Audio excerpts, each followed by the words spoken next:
قرآن مجید کا کوئی صفحہ پڑھا کے دیکھ لیجیے. قرآن مجید اس نظریے سے پڑھا جائے کہ میں خالق و مالک سے ہم کلام ہو رہا ہوں. والدین سے بات کرتے انسان کو جب دور سے آیا ہو کتنی لذت آتی ہے.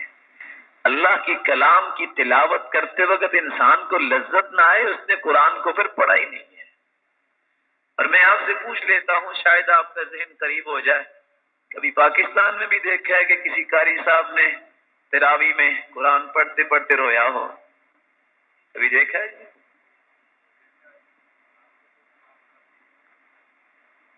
اللہ سلامت رکھے. اگر ایسی بات ہے تو یہ بہت مبارک بات ہے، یہ سمجھ کی بات ہے. لیکن دیکھا آپ نے بیت اللہ میں قرآن پڑھ رہے ہیں، ایک تو دوسری آیت پڑھی نہیں جاتی. قرآن کا دل پہ اثر ہوتا ہے. سچی بات یہ ہے وہ ہم کلام ہوتے ہیں لوگ جنہوں نے معانی کو سمجھا ہے، وہی برکتیں لیتے ہیں. ایک وقت تھا مردوں کی بات کیا، اسماء رضی اللہ تعالی عنہا، راوی تو روایت کرتے ہیں 102 سال ان کی عمر ہوئی، نہ بال سفید ہوئے نہ کوئی دانت گرا ہے. سبب کیا ہے؟ سارا دن قرآن ہی پڑھتی تھی. راوی بیان کرتے ہیں میں عشاء کے وقت گیا تو اسماء کھڑی ہیں اور کیا پڑھ رہی ہیں؟ سَنَنَّ اللَّهُ عَلَيْنَا وَوَقَانَا عَذَابَ السَّمُومِ. سَنَنَّ اللَّهُ عَلَيْنَا وَوَقَانَا عَذَابَ السَّمُومِ.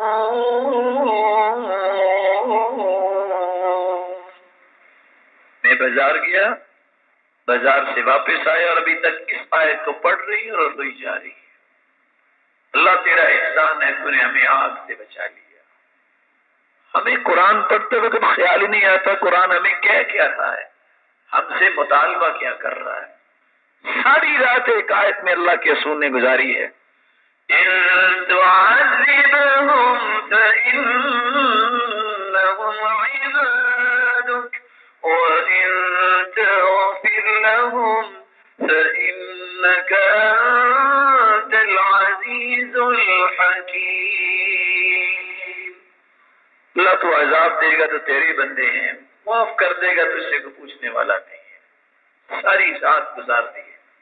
سعید بن جبیر ایک آیت پہ رات گزار رہے ہیں. وَاتَّقُوا يَوْمًا تُرْجَعُونَ فِيهِ إِلَى اللَّهِ ثُمَّ تُوَفَّى كُلُّ نَفْسٍ مَا كَسَبَتْ وَهُمْ لَا يُظْلَمُونَ.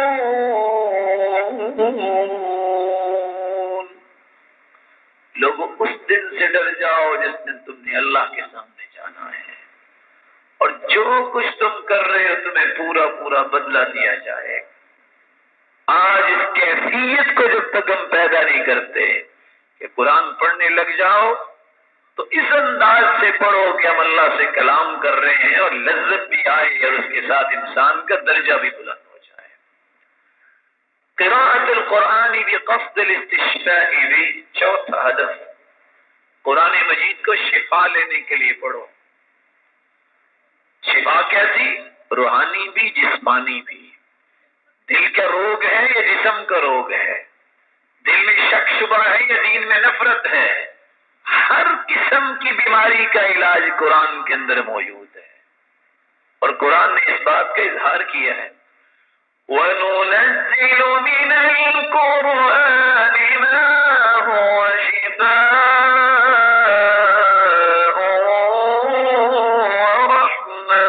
وَرَحْمَةٌ لِّلْمُؤْمِنِينَ وَلَا يَزِيدُ الظَّالِمِينَ إِلَّا خَسَارًا. ہم نے قرآن کو شفا بنا کے اتارا ہے. تعجب کی بات ہے، پیٹ میں درد ہو، سر میں درد ہو، کہتے ہیں جی مسئلہ بن گیا ہے، اس کو ایمپی کلوکس دے دو، اس کو پیناڈول دے دو. بخار ہو گیا ہے، چلو اس کو ٹیلاڈول دے دو. قرآن نہیں پڑھیں گے، قرآن نہیں پڑھیں گے. زیادہ یقینی ہے. صحیح بخاری کھولیے، بار بار امام بخاری روایت لا رہے ہیں.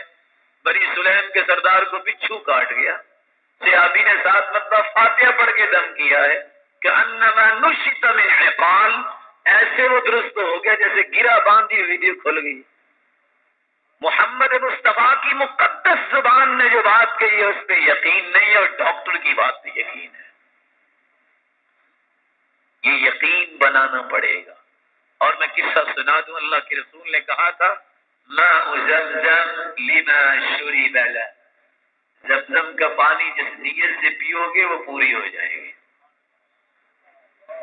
ڈاکٹر خالد جبیر اس وقت فوجی فاؤنڈیشن ریاض میں ہیں، بیان کرتے ہیں کہ میرے پاس ایک دن ایک پاکستانی عورت آئی، سویت لها فحوصات طبیہ ادھا سرطان. میں نے جب رپورٹس لی تو کینسر آخری حد پہ پہنچا ہوا تھا. میں نے اس کو کہا کہ ہفتے کے دن آپریٹ کریں گے، بدھ کا دن تھا، لیکن وہ پاکستانی چکے جلد باز بھی ہے، معروف ہے، اور جلد بازی بس وقت کام بھی آ گئی. انہوں نے آرام سے کہا کینسر کا مسئلہ کون بچتا ہے، اور حقیقت بھی ہے کہ ڈائیگنوز یہ بیماری ہو ہی نہیں سکی، کیونکہ جس کی تشخیص ہو جائے علاج اس کا ہوتا ہے.